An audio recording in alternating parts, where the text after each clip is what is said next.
Bonsoir tout le monde. Tout d'abord, je voudrais remercier, bien entendu, mes camarades du PSU, section Bruxelles, et aussi mes camarades qui sont venus de Hollande, de France, etc., pour assister justement à cette conférence. Également, toutes celles et ceux qui se sont déplacés pour venir justement partager avec nous ce moment très important sur un sujet ô combien important qui concerne justement ce printemps démocratique qui a soulevé toute la région maghrébine et arabe et qui a touché également le Maroc. Et je remercie bien entendu notre ami Fatiha Saidi qui, sans son soutien, je n'aurais pas pu être là parmi vous aujourd'hui. Bien, donc il est tout à fait normal que après plus d'une année de l'émergence justement de ce que nous avons appelé le printemps démocratique dans notre région, que de nous poser la question en essayant d'analyser un petit peu ce qui se passe et en essayant de voir quelles sont les perspectives possibles, non seulement au Maroc, mais dans l'ensemble de la région maghrébine et arabe aujourd'hui.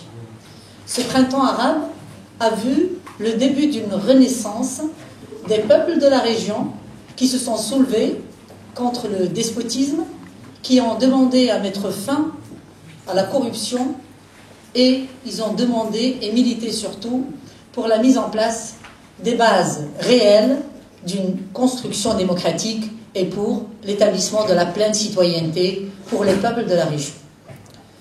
Il est tout à fait normal aujourd'hui, alors que nous commémorons le 8 mars, la journée mondiale des femmes, que de nous poser la question, quels sont les acquis que les femmes ont obtenus, ou est-ce qu'il y a eu effectivement des acquis alors que nous avions vu les femmes sortir dans la rue en même temps que les hommes pour revendiquer leurs droits et pour revendiquer la construction démocratique dans leur pays.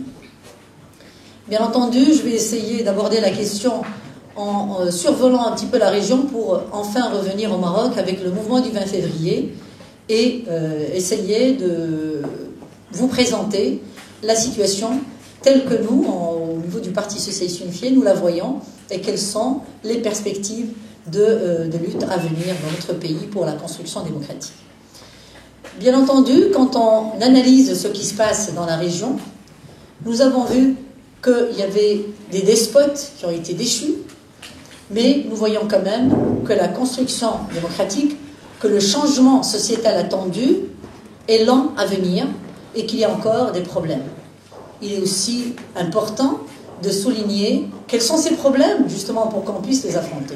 Nous avons vu arriver, au niveau de la Tunisie, après des élections démocratiques, un courant islamiste au pouvoir.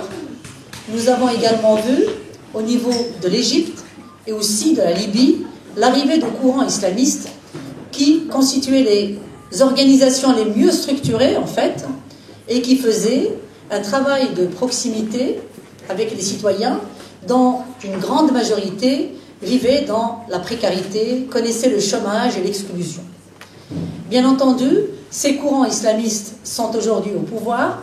C'est vrai que c'est tout récent, mais leur première pratique semble démontrer que dans leur programme, il soit instauré un mécanisme de discrimination institutionnalisée envers les femmes.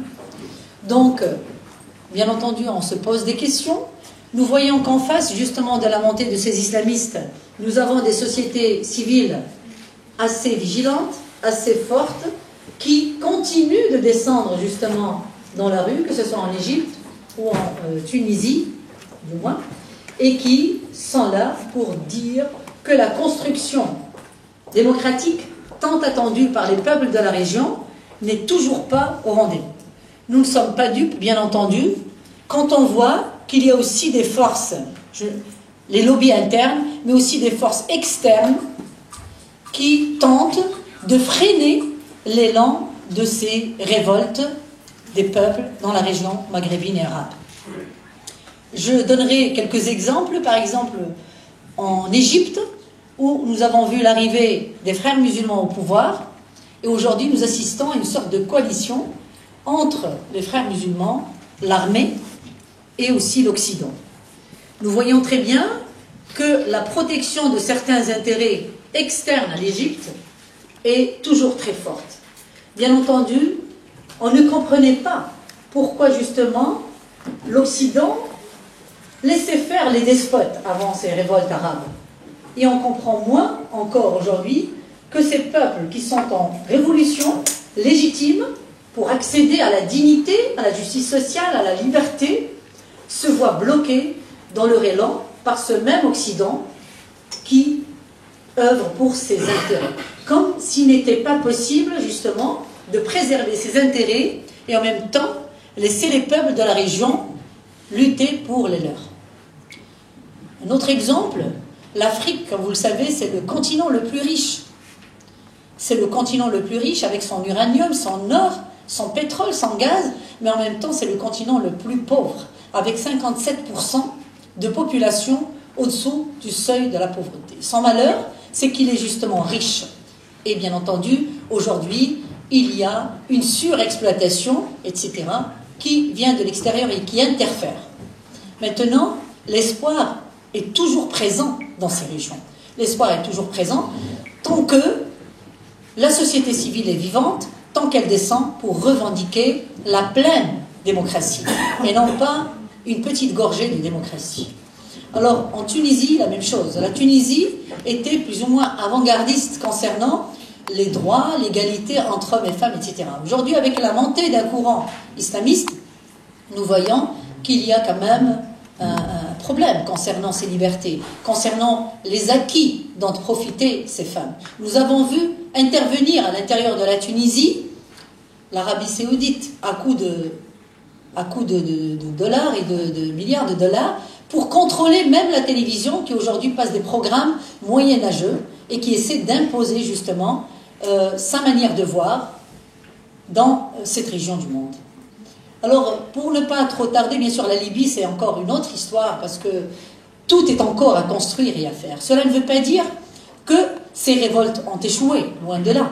Elles sont encore au début, mais ce qui est important aujourd'hui, c'est que les populations sont vigilantes, que les femmes qui sont sorties dès le premier jour sont encore, bien entendu, sur les places Tahlil et autres, pour revendiquer leurs droits et la pleine égalité entre hommes et femmes. Au Maroc, bien entendu, nous avons aussi connu l'année dernière l'émergence d'un mouvement, nous appelons le mouvement du 20 février, qui est parti dans ce même élan que celui qu'ont connu les peuples de la région.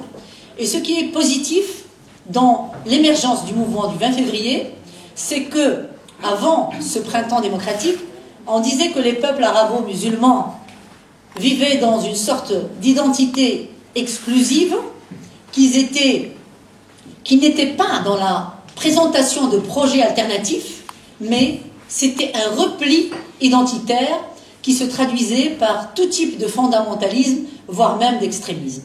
Aujourd'hui, le mouvement du 20 février au Maroc nous a bien montré que ces jeunes n'étaient pas dans la réaction, ils étaient dans l'action, que ces jeunes étaient dans une identité constructive, créative, dans la mesure où, dès le premier jour, ils ont mis en place une plateforme, une sorte de charte. Voilà pourquoi nous sommes dans la rue. Première aspiration de ces jeunes, c'est la mise en place d'une constitution démocratique. Vous savez que le Maroc, qui est libre, enfin, entre guillemets, depuis 1956, a vu, bien sûr, des rendez-vous ratés avec la démocratie. On a attendu 6 années après la libération pour voir la première constitution octroyée déposée.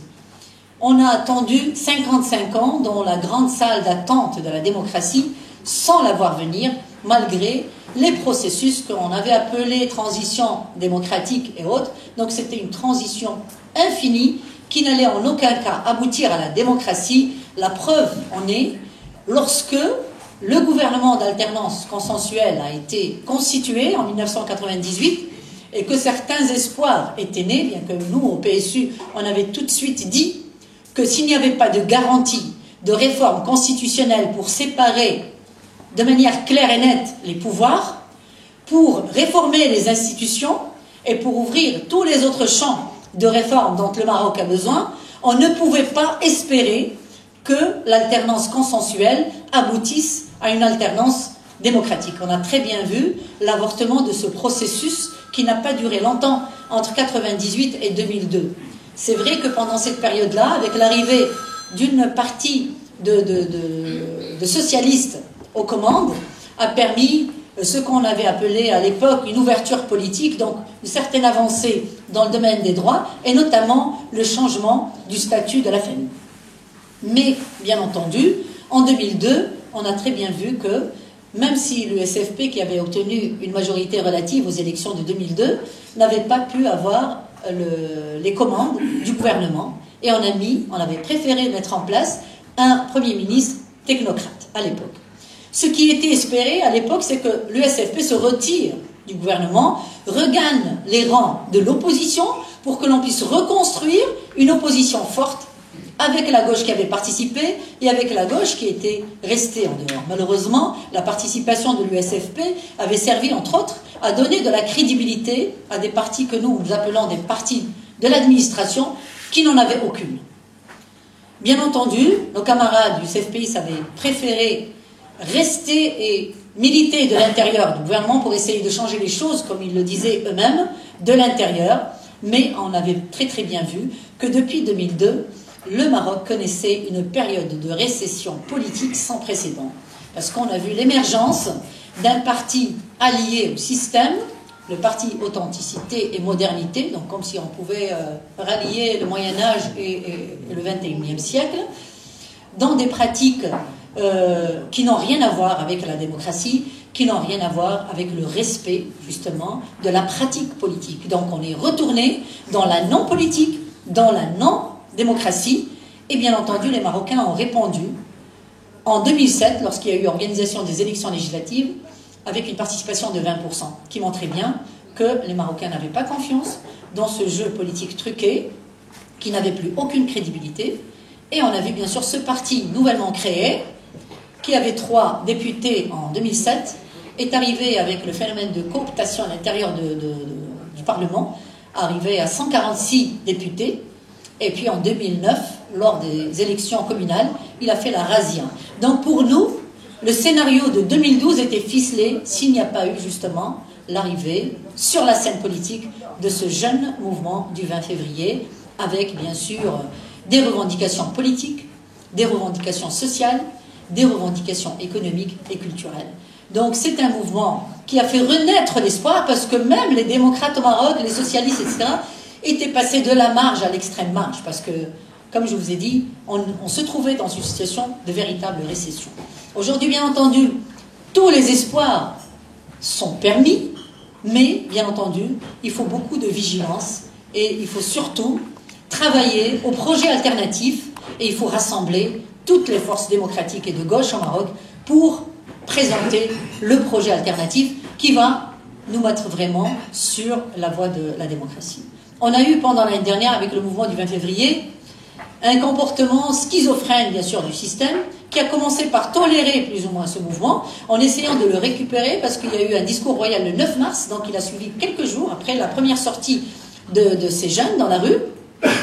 Et bien entendu, il y a eu une sortie de 80 marches dans le Maroc entier. Il n'y avait pas que les grandes villes, il y avait aussi les villages, etc.